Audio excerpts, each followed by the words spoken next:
Friends, grace and peace to you on this Wednesday afternoon. Psalm 16. Keep me safe, O God, for in you I take refuge. I said to the Lord, you are my Lord. Apart from you I have no good thing. As for the saints who are in the land, they are the glorious ones, in whom is all my delight. The sorrows of those will increase who run after other gods. I will not pour out their libations of blood, nor take up their names on my lips. Lord, you have assigned me my portion and my cup.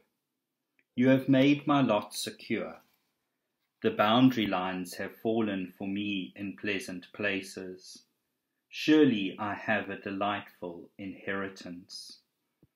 I will praise the Lord who counsels me. Even at night my heart instructs me. I have set the Lord always before me. Because he is at my right hand, I will not be shaken. Therefore my heart is glad, and my tongue rejoices. My body also will rest secure, because you will not abandon me to the grave, nor will you let your Holy One see decay.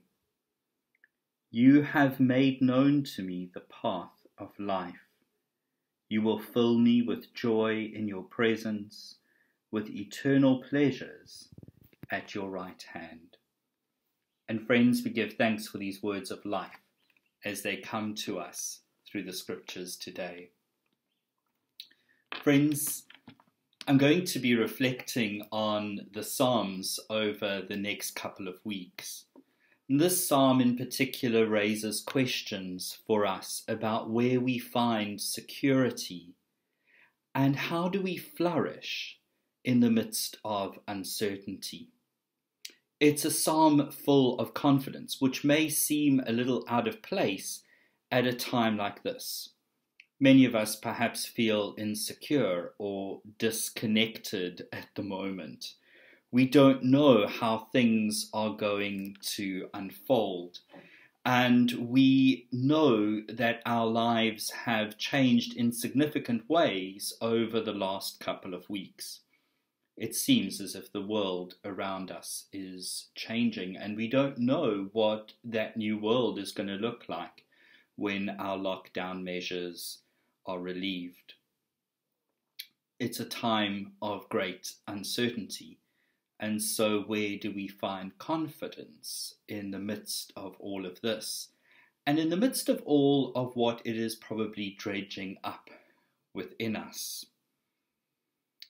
Whenever our sense of stability is threatened, whenever our security is shaken, it feels like the end of the world.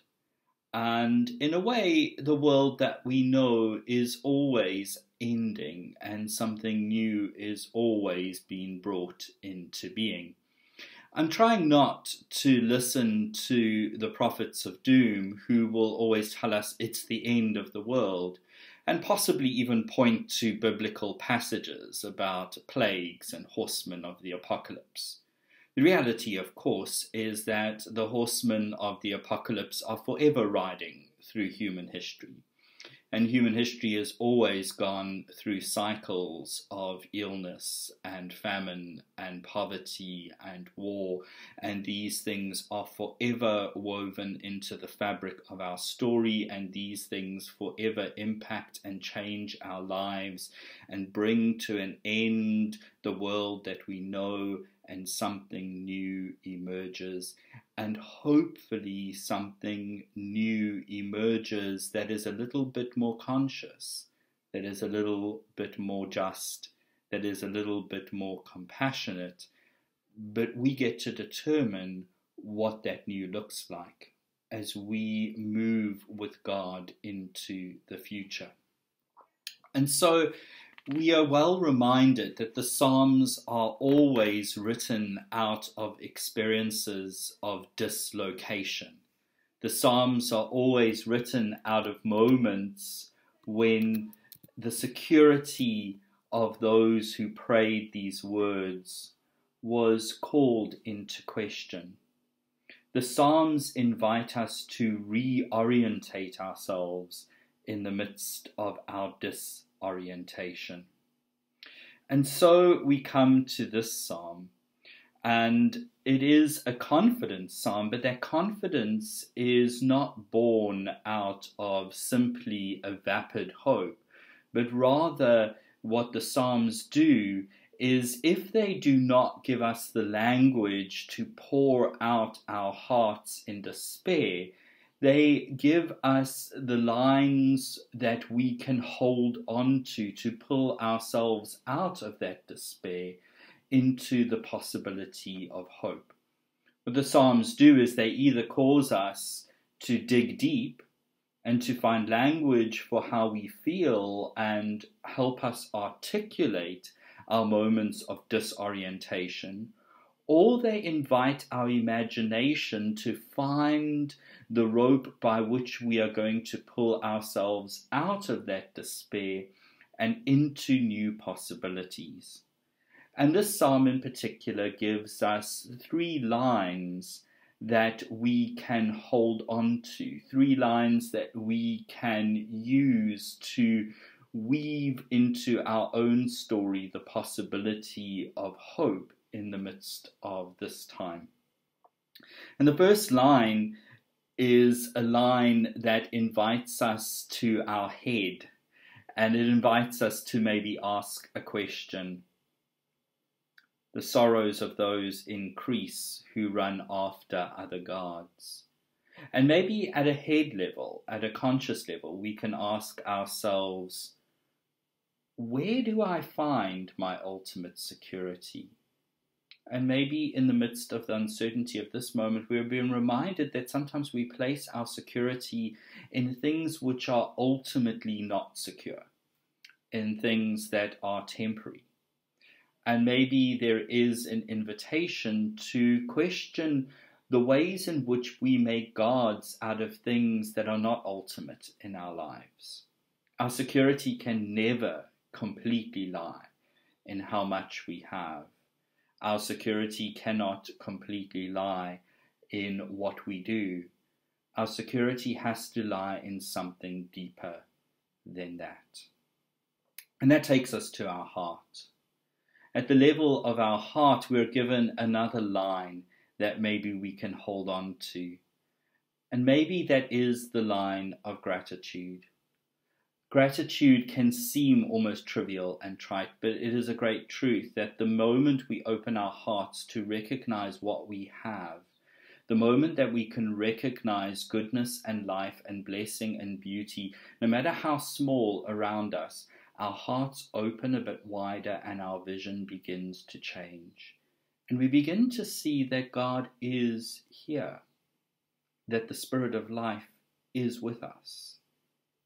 And maybe an invitation to gratitude is one of the lines that we can hold on to in the uncertainty.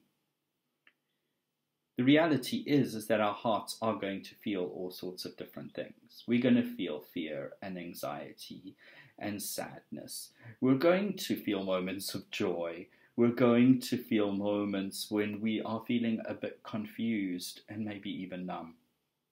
The reality is that our feelings are going to come and go, as feelings do, and we can never pin our reality completely on the way we feel, because our feelings are sometimes an incorrect measure of our reality. Our feelings don't always logically line up with our head. Our head and our heart speak different languages.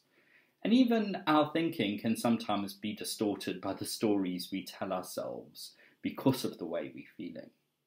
And so if we're looking for something to instruct us, if we're looking for something to hold us through these moments of uncertainty, we need to look a little bit deeper. And so the NIV translation, which I read, and most of the translations of the Psalms in English, don't do justice really to the Hebrew of this psalm. which invites us to be instructed not by our heart, as the NIV says, or by our conscience, as the New Revised Standard Version will say, but rather, ironically and strangely, in the Hebrew, we are invited to be instructed by our kidneys. Now that seems really strange, but that's the language of the Hebrew. It says, at night I am instructed by my kidneys. And really what the psalmists are trying to say in the Hebrew language of the time is that if we want to listen for the truth that is going to guide us, we need to look beyond just the thoughts that we hold. We need to look beyond the feelings, which are going to ebb and flow and come and go. We need to listen to our gut. We need to listen to that deep place within us where the voice of God speaks, where the truth holds us. And maybe in this time, as we are in a way forced to isolate ourselves from a lot of the things that distract our attention, we are maybe also being called to dig a little bit deeper, to find within us the truth that the living God is with us. Not somewhere up there, out there, but in the midst of all of this uncertainty, living and breathing and coming to expression in me, deep in my life, and calling me to imagine that while I don't know how things are going to unfold, in this moment, right here, right now, I am alive. And I have the possibility of expressing God's life and spirit in me, for those around me. And whatever is going to unfold, what is important is that I remain true to the living presence of the Spirit in me. For that is a line that I can hold on to, that is secure. Friends, grace, peace, and love are yours through the triune God. Amen.